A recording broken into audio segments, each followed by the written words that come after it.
앞에 사진 한 장을 보시면 아주 아름다운 남녀 한 쌍이 이렇게 커플로 있습니다. 저 사람들은 영국의 하트버셔 출신인데 레이첼이라는 사람과 리암이라는 하나의 커플이에요. 자, 그런데 저 사람들이 2023년 12월 15일 더 선에 따르면 복권 추첨의 1등 번호가 7개가 당첨이 된 거였어요. 7개가. 그런데 둘은 복권이 당첨된 줄 알고 상금으로 집도 사고 차도 사고 다 계획을 세워놓았어요. 그래서 당첨금을 받기 위해서 레이첼이라는 사람이 전화를 걸었어요. 복권 회사죠? 예, 맞습니다. 자기가 이번에 복권을 샀는데 7개 숫자가 다 맞았습니다. 이렇게 전화를 하고 확인해 보니까 복권 회사에서 충격적인 말을 해요. 그게 뭐냐? 당첨 번호는 맞습니다. 그런데 귀하께서 복권을 구입한 내력이 없습니다. 이렇게 말하는 거예요. 아니 무슨 말이냐, 내가 분명히 이걸 했다. 그런데 왜 없다고 하느냐. 그래서 뒤늦게 이렇게 알아보니 보통은 자기가 계좌 이체로 복권을 사요. 계좌 이체. 그러니까 통장에 돈이 있으면 빠져나가는 거고 없으면은 그것이 안 되는 거였어요. 근데 마침 그때 잔액이 부족한 거예요. 그래서 복권이 안 되는데 잔액 부족이 얼마냐? 4,100원. 4,100원이 없어서 이 복권이 무효가 됐어요. 얼마가 무효되느냐? 3,000억. 억소리가 나오네. 3,000억. 3,000억 원이 날아가 버린 거예요. 야, 이 말을 들으면 비록 내일은 아니지만 우리도 속상하잖아. 우리 같으면 아마 알아 누를지 몰라요. 3,000억 원을 4,100원 때문에 놓쳤다. 그것도 결제했는데 자동이체가 안 돼서 그렇다 한다면 아마 땅을 치고 통곡하고 평생 잊지 못할 기억으로 남을 거예요. 평생 잊지 못할 기억. 오늘 본문에도 다윗이라는 사람이 등장하는데 다윗이라는 사람이 살면서 평생 잊지 못할 두 부류의 사람들을 말을 해요. 두 부류의 사람. 평생 잊지 못할 사람.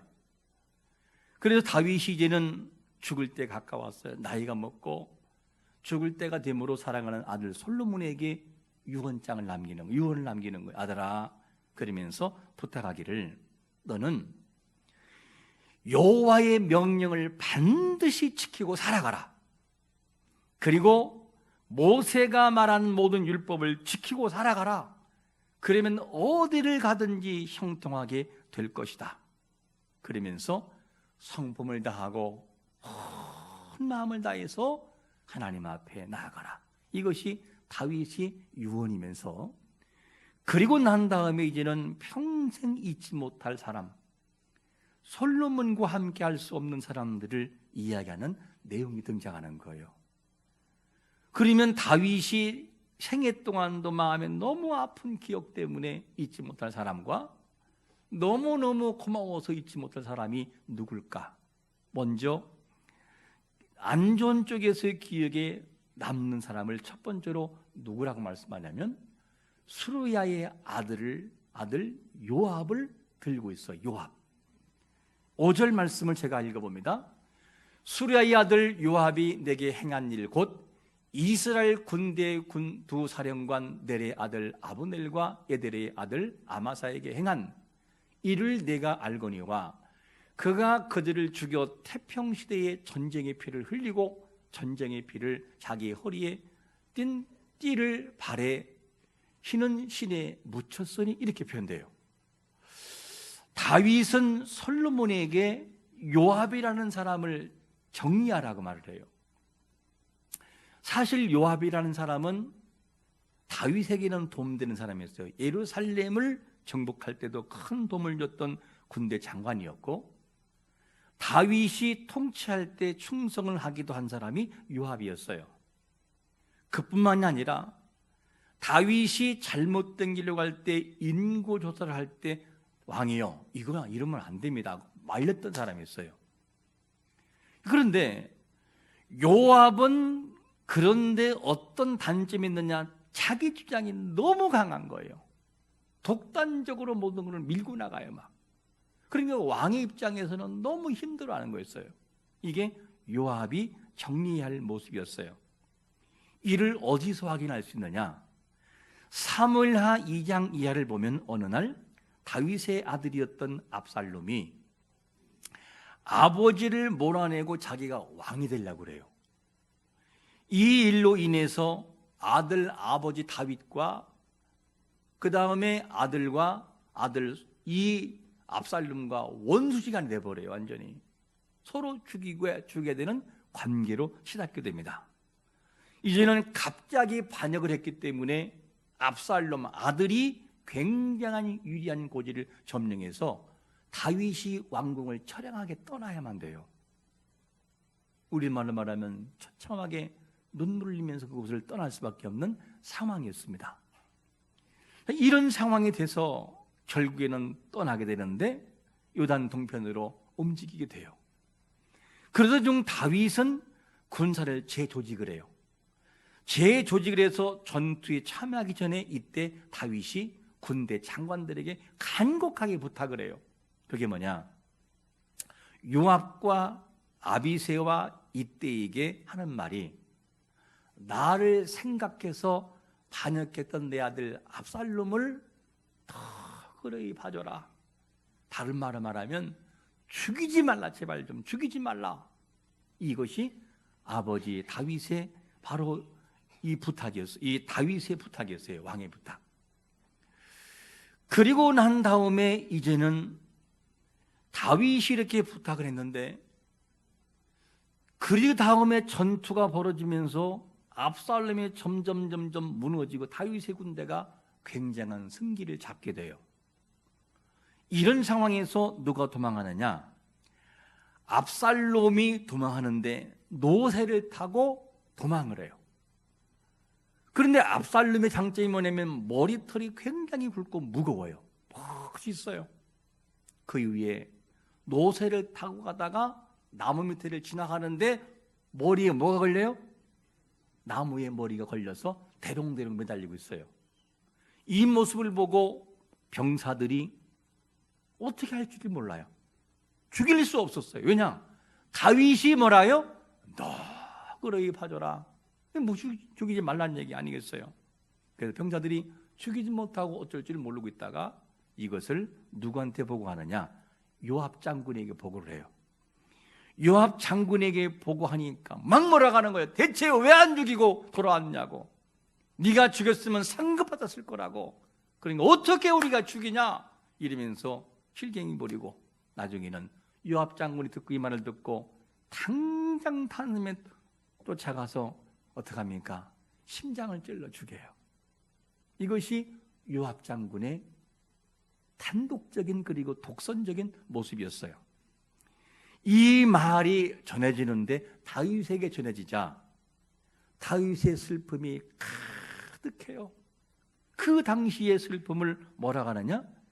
사무엘하 18장 33절에 우리 한번 다윗의 심정으로 한번 이거를 읽어보겠습니다. 시작. 왕의 마음이 심히 아파 먼 2층으로 올라가서 이르니라. 그가 올라갈 때에 말하기를, 내 아들 압살롬아, 내 아들 압살롬아, 차라리 내가 너를 대신하여 죽었다면, 압살롬 내 아들아, 내 아들아. 이게 바로 누구냐? 다윗의 슬픔이었어요. 너무 잊을 수 없는 아픔과 고통이 다윗의 심장을 갈기하게 찢어놓아요. 이것이 요압이 만들었던 바로 모습이었습니다. 압살롬은 다윗의 마음을 이해하지 못했어요. 그리고 다윗에게 큰 마음의 짐과 상처를 주고 말았어요. 요압이 다윗의 마음을 헤아리지 못하고 독단적으로 행동해서 요압은 용맹한 사람이었지만 자기 주장이 너무 강해서 다윗을 너무 힘들게 했던 사람이었습니다. 이뿐만이 아니라 또한 요압은 자신의 사사로운 보복에 감정을 쏟아부어요. 그 내용이 어디 나오냐면 어느 날 아브넬이라고 하는 사울을 돕는 이 집안에 사울 집안을 돕는 이스보셋의 군대가 기본에서 다윗의 군대에게 패배해요.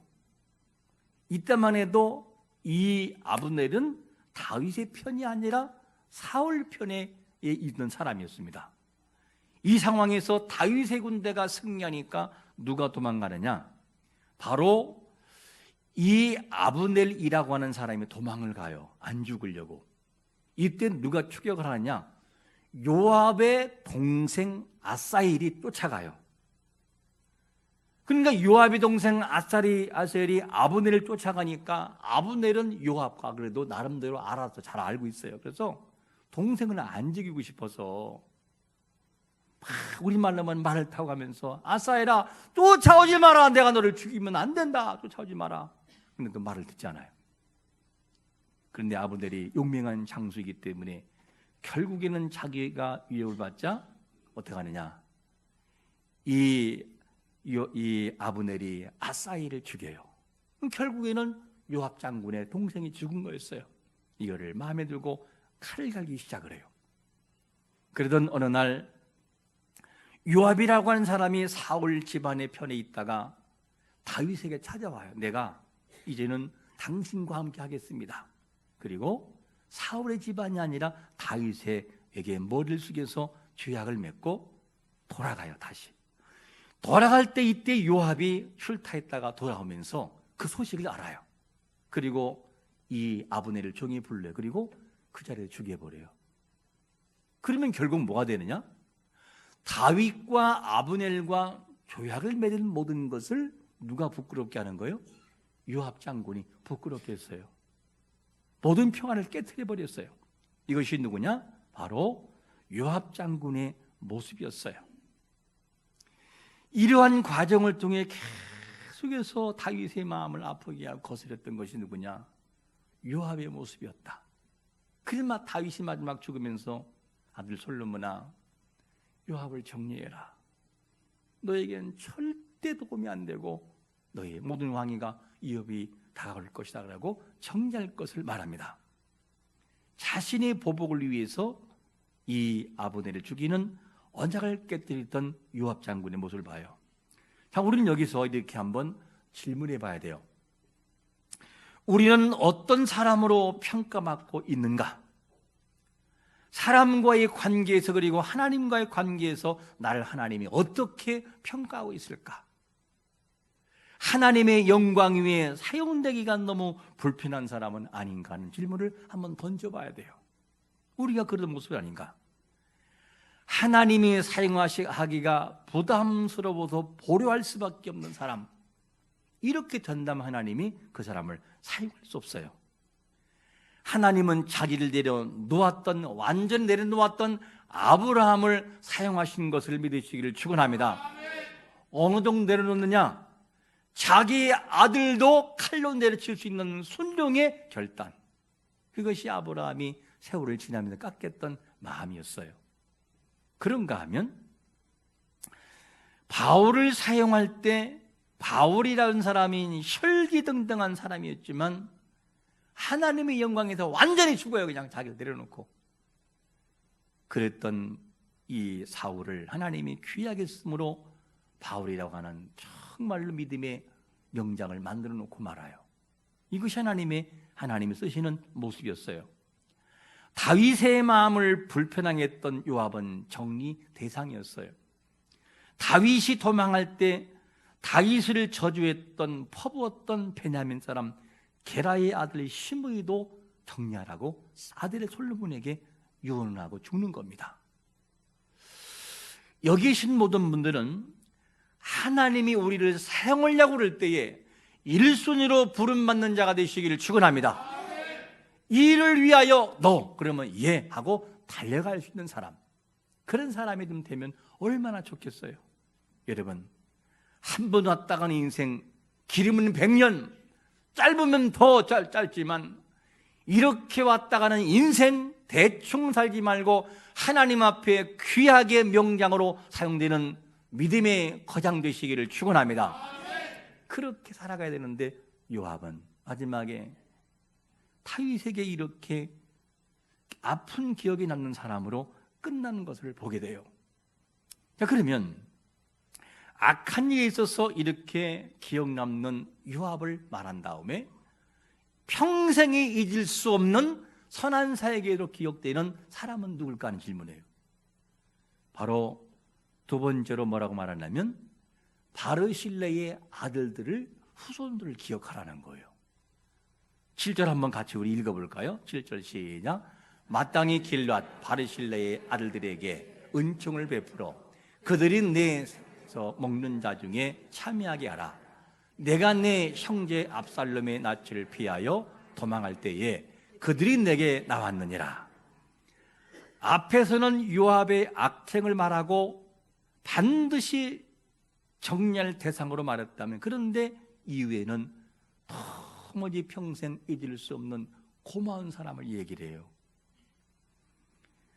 그게 누구냐면 바르실레의 아들들인데 뭐라고 말하냐? 다윗이 압살롬에게 쫓겨갈 때, 피신할 때 여러 번 식물로 도와준 사람이 이 바르실레 가문이었어요. 그래서 절대로 그 가문을 잊지 말아라 그러면서 좋은 기억으로 남는 사람으로 말하고 있어요. 압살롬이 죽고 난 이후에 다윗이 이 요단을 건너 왕궁으로 건너올 때도 길르앗 사람 바르실레가 와서 다윗을 반겨줘요. 그러니까 이 다윗이 너무 고마워서 잊을 수 없어요. 이를 본 다윗이 바르실레에게 하나의 제안을 해요. 바르실레, 나하고 함께 요단을 건너서 예루살렘으로 가자. 내가 너를 편안하게 하겠다 라고 말했더니만 뭐라고 하느냐? 이 바르실레가 하는 말이 내 나이 벌써 80입니다. 늙었어요. 무슨 부귀영화를 보겠습니까? 나는 여기 있겠습니다. 그러면서 여기 동편에 남다고 그래요. 그리고 청 데려가려고 내 아들 김함을 데려가라. 이 말을 하면서 바르실레와 다윗과 헤어지는 장면을 뭐라고 표현하고 있느냐? 사무엘하 19장 39절에 보니까 이렇게 말합니다. 백성이 다 요단을 건너매 왕도 건너가서 왕이 바르실레에게 뭐하고요? 입을 맞추고 그에게 복을 비니 그가 자기 곳으로 돌아가니라. 다윗이 바르실레에게 하는 말이 뭐냐면, 바르실레요, 참 고맙다. 내가 잊을 수가 없다. 그리고 입을 맞추고 우리말로 말하면 껴안고 고맙다고 그러면서 돌아가는 것을 봐요. 다윗에게 있어 바르실레는 선한 기억으로 남는 사람이었어요. 잊을 수 없는 사람. 다윗은 바르실레를 잊을 수 없는 사람으로 기억되고 있어요. 지난 우리가 23년들을 돌아오면서, 그리고 일생을 돌아오면서 우리는 어떤 사람으로 기억될 것 같습니까? 선한 모습으로 기억될 것인가? 아니면은 아픔으로 기억될 것인가? 바라기는 잊을 수 없는 사람, 다시 보고 싶은 사람, 그리고 그 사람을 만나면 행복해서 함께 밥을 먹고 싶은 사람으로 기억되시기를 축원합니다. 얼마나 이게 아름답게 해서, 이것이 사람과의 관계만 되는 것일까? 아니에요. 하나님 관계도 마찬가지예요. 그렇게 됐으면 좋겠어요. 선한 일에 기억되지 못한 요압은 정리할 대상으로 솔로몬에게 남는 것을 봐요. 하나님의 영광 위에서 직분자로 부름받은 우리는 하나님의 일을 하면서 어떤 사람인지를 늘 질문해 볼 수 있어야 돼요. 하나님의 일에 거치는 사람이 아닌 소중한 사람으로 사용되기를 축원합니다. 소중한 사람으로 사용되어야 돼요. 요압은 장점이 많은 사람이었지만 단점이 더 많은 사람이었어요. 이 부분을 정리하지 못함으로 사용되기가 힘든 걸 봐요. 우리는 하나님이 사용하시기에 편한 사람, 훈련되는 사람이 되시기를 축원합니다. 그리하지 않으면 하나님 앞에 소중한 모습으로 사용될 수 없어요. 이것이 구약에서의 다윗의 기억 속에 남았던 좋은 이미지의 사람이었어요. 그럼 신약에서의 두 사람은 또 누굴까? 간략하게 보면 바울이 사역을 하면서 기억에 잊을 수 없는 사람이 있어요. 그게 누구냐면 겐그리아 교회 베베 집사님을 잊을 수 없어요. 그래서 로마 교회에 추천할 때 베베를 어떻게 하느냐, 합당한 예절로 영접하라 그러면서 명하듯이 얘기를 해버려요. 절대 베베라는 집사님을 그냥 대우하지 말고 그 정성 다해서 귀하게 이렇게 대하라 추천을 해요. 기억에 선하게 남는 사람이었어요. 그런가 하면 클라우드 황제가 이 로마에서 유대인들을 추방시켜요. 그때 쫓겨나는 것이 누구냐? 브리스가와 아굴레 부부가 쫓겨나요. 그리고 고린도에 와가지고 장사를 하는데 장막을 만드는 일을 함께 일을 하게 됩니다. 이 일을 할 때 바울에게 너무 큰 힘이었어요. 바울에게 모든 것의 힘이었어요. 바울이 로마서 16장 4절에서 뭐라고 그를 소개하고 추천하냐면, 우리 한번 같이 읽어보겠습니다. 시작. 저희는 너의 목숨을 위하여 자기 목이라도 내어 놓았나니 나뿐 아니라 이방인의 모든 교회도 저희에게 감사하느니라. 할렐루야.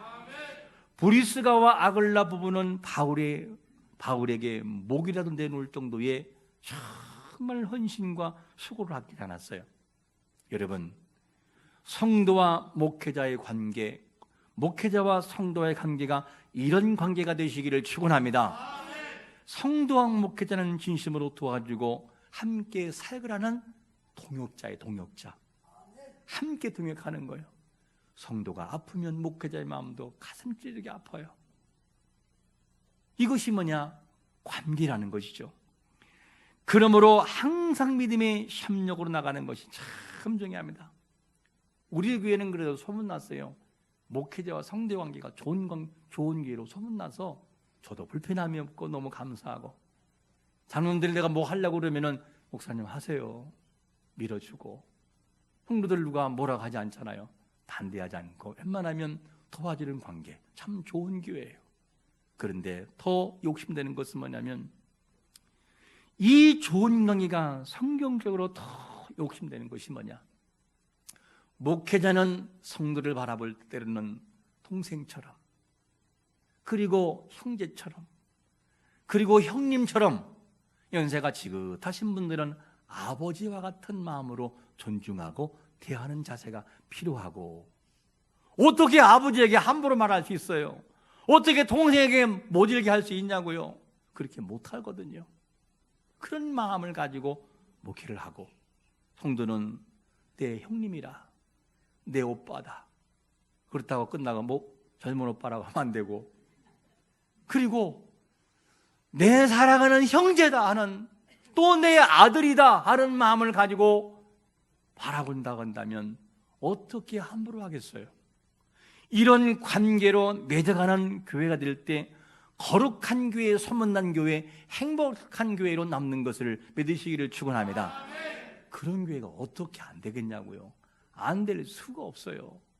소문이 금방 나거든요. 교회는요. 하나님은 우리의 모습을 다 지켜본다는 거예요. 어떻게?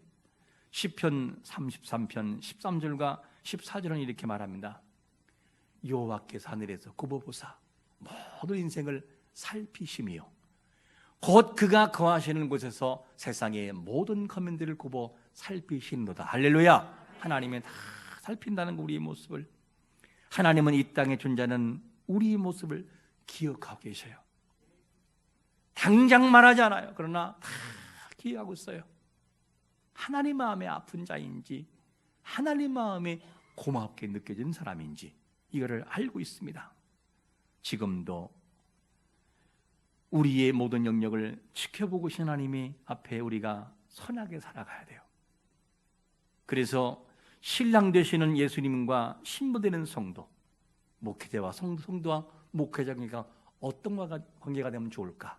갑자기 저에게 아가서의 말씀이 떠올랐어요. 이런 관계가 되면 좋겠어요. 우리 한번 같이 주님과 우리와의 관계, 이런 관계를 기억하면서 한번 읽어봅니다. 시작.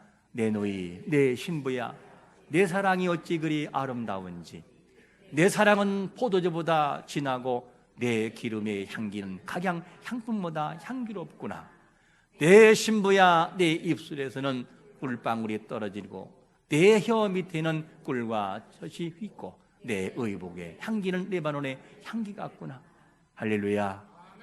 주님이 그렇게 우리를 향해서 마음을 주고 우리 또한 주님을 향해 마음을 주고 성도와 성도의 관계가 이런 관계가 되면 최고의 행복한 교회가 아니겠어요?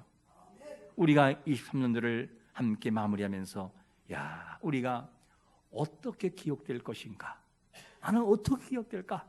이런 질문을 던지면서 23년도를 맞이하고 마무리하고 24년도를 우리가 맞이하는 것이 중요합니다. 우리의 모습이 순수하고 아름다운 모습으로 기억되는 사람이 되시기를 축원합니다. 다윗이 죽을 때에 아픈 기억이 있는 사람이 있었고 도무지 잊을 수 없어서 바르실레의 후손들을 기억해라.